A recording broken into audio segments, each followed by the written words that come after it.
शाहिद साहब, ये एशिया की सेकंड नंबर टीम की बिल्कुल 2 नंबर परफॉर्मेंस, क्या कहेंगे?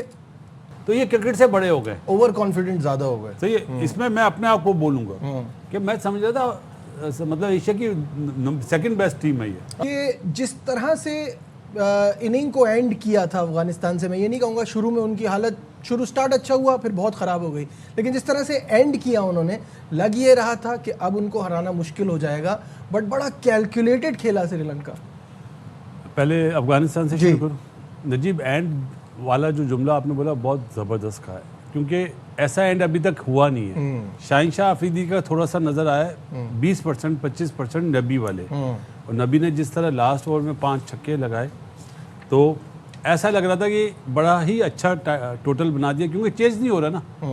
154 पे भी आप देखें कि बांग्लादेश ने अफगानिस्तान को हराया, पिचेज ऐसी नहीं है, लेकिन जो कैलकुलेटेड इनिंग्स खेली है ना अपना मेंडस ने कुसाल मेंडस, मज़ा आया कि आर्ट ऑफ बैटिंग, जो लोग जिन्हें बोलते ना कि छक्कों की क्रिकेट है, छक्के मारने की, पावर हिटिंग की, वो इस मेंडस की इनिंग्स देखें। बिल्कुल सही बात है। 140 के स्ट्राइक रेट से खेला, 10 चौके लगाए, लेकिन इम्प्रोवाइज कितना अच्छा कर रहा है। जिन्हें पता नहीं है सिंगल किस तरह बनाते हैं वो देखें कि दोनों पाँव चल रहे हैं उसको, आगे भी पीछे भी, स्वीप भी, कट भी।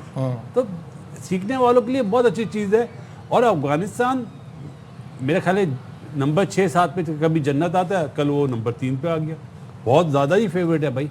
इनके जो जन्नत हो गए, इब्राहिम जर्दान हो गए, उमर जई हो गए और गुलबदीन नायब रसूली, ये कसूरवार तो हैं बैटिंग कोलैप्स में, लेकिन इनके जो महंगे तरीन प्लेयर्स हैं ना, जो दुनिया की फ्रेंचाइज में मतलब ऑन करते हैं फ्रेंचाइजीज को, उनकी वजह से हारे हैं। फजल हक फारूकी 3 ओवर में 37 रन, नूर 3 ओवर में 38 रन, अच्छा एक बॉलर और मुजीब 3.4 बॉलों में 40+, तो ये 3 बॉलर कसूरवार है बेसिकली। लेकिन ओवरऑल तो देखा जाए बासित भाई, वो तो एंड में रन बन गए या कल इनका स्कोर अच्छा हो गया, बट इनको बैटिंग का ज़्यादा प्रॉब्लम है और फास्ट बॉलिंग इनकी कमज़ोर है। आपको याद है कल हम मैच के बाद हम तीनों जब बात कर रहे थे, कि कामी का भी यही पॉइंट था कि फास्ट बॉलर अब इन्हें नए लाने पड़ेंगे। भाई उमर जई के आने से एक उम्मीद हुई थी कि यार बेस्ट ऑलराउंडर मिल गया, लेकिन वो फ्रेंचाइज क्रिकेट में इतना बिजी हो गया। और एक चीज़ और भी है, इन्होंने जब हमें हराया ना अपना इंडिया में, उसके बाद इन्होंने हमारी बी जो ए टीम गई थी, जो शादाब कप्तान बना था, उन्हें भी हराया। तो ये क्रिकेट से बड़े हो गए, ओवर कॉन्फिडेंट ज़्यादा हो गए। तो ये इसमें मैं अपने आप को बोलूँगा कि मैं समझ रहा था मतलब एशिया की सेकंड बेस्ट टीम है ये। बहुत सारे लोगों का मानना था। परफॉर्मेंस तो परफॉर्मेंस में तो जीरो रहे ना, जीरो रहे। कामरान, ओवरऑल एनालाइज करें, अब अफगानिस्तान तो बाहर हो गई है, तो ओवरऑल एनालाइज करें इनकी परफॉर्मेंस को, तो कैसा देखते हैं? देखिए, परफॉर्मेंस जैसे 2023 वर्ल्ड कप खेले थे, 2024 वर्ल्ड कप खेले थे ना, उसके मुताबिक तो इनको प्रोग्रेस ऊपर जानी चाहिए थी, ये नीचे की तरफ आई है। एक तो इनको कॉम्बिनेशन बनाने में बड़ी प्रॉब्लम हो रही है, मैंने कल भी बात की है। देखिए, आजकल की क्रिकेट में फास्ट बॉलर का होना बड़ा ज़रूरी है। आप एक राशिद या नूर के सर पे तो नहीं ना जीत सकते, जहाँ पे कंडीशन बेहतर होगी, ये 170-80 करेंगे तो वो डिफेंड नहीं कर सकेंगे जब तक नए बॉल के साथ बॉलर नहीं मिलेंगे और प्रॉपर फास्ट बॉलर ना मिले। बिल्कुल। फिर टेक्निकली आप देखेंगे इनके पास जो बैट्समैन है Ibrahim Zadran, ODI test match में सबसे बेस्ट प्लेयर है, रन्स भी करता है।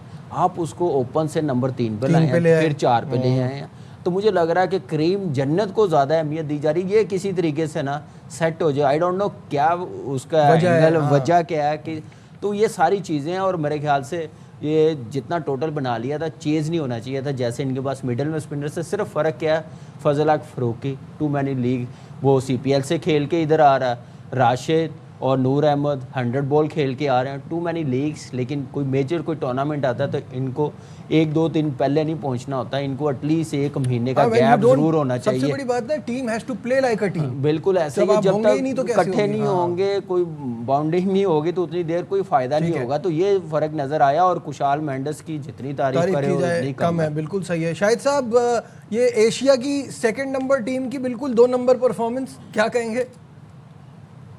एशिया की सेकंड बेस्ट टीम थी T20 वर्ल्ड कप में। T20 वर्ल्ड कप में अगर आप देखें, इंडिया फाइनल जीता, साउथ ये जो अफगानिस्तान है इसने सेमीफाइनल खेला। तो मेरी मुराद अभी नहीं थी कि सेकंड, लेकिन आपके स्टेटमेंट में बात नहीं कर रहा। वैसे आप शायद भाई आपकी बात को ना गलत एंगल दिया हाँ, गया। गलत एंगल दिया गया। और दूसरा आपकी बात नहीं करे, बहुत सारे लोगों ने ये मानना शुरू कर दिया था। मैं अपनी मिसाल दे रहा हूँ। बासित भाई अपनी एग्जांपल खुद दे रहे हैं। बासित भाई आपको बचपन से फॉलो कर रहे हैं। करंट नहीं कहा था। हाँ, ये तो बात मैं मानता हूँ कि ये थोड़े से लड़के थे, मैं इनका बचपन था, मैं थोड़ा सा लड़का था।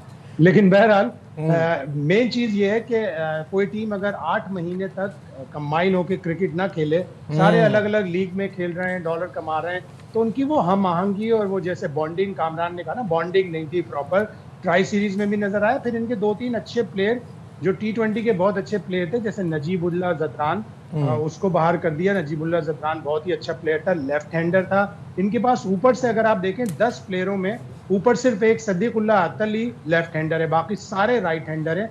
उसका एक इनको श्रीलंका ने ताड़ के रखा था कि इनके पास लेफ्ट हैंडर नहीं है, तो उन्होंने अपने हिसाब से बॉलिंग को अपने यूज किया। और फिर श्रीलंका ने बड़ी क्लिनिकल परफॉर्मेंस दी है। जिस तरह कुशाल मेंडिस ने एंकर किया ना, ऐसा एंकर हमें भी चाहिए। हमारे पास एंकर नहीं है। हमने अब तक, जो मैंने कल भी बताया था, 44 गेंदें सबसे ज्यादा फखर ने 77 रन पे खेली थी। तो अगर आप एक 160 प्लस का टोटल अगर आप चेस कर रहे हैं, तो आपको एक एंकर चाहिए, और वो कुशाल मेंडिस ने बड़े जबरदस्त अंदाज से, और उनके बॉलर्स ने स्लोअर वन डाली, पिच पे मार रहे थे। दासुन शनाका को देखें, नुआन तुषारा को देखें, चमीरा, ऑल्दो उसको 50 रन बने, उसने भी बड़ी, उससे पहले जो 19 रन बने या 17 रन बने आखिरी ओवर में, उसके 19वें ओवर में, उससे पहले बड़ी अच्छी बॉलिंग की थी।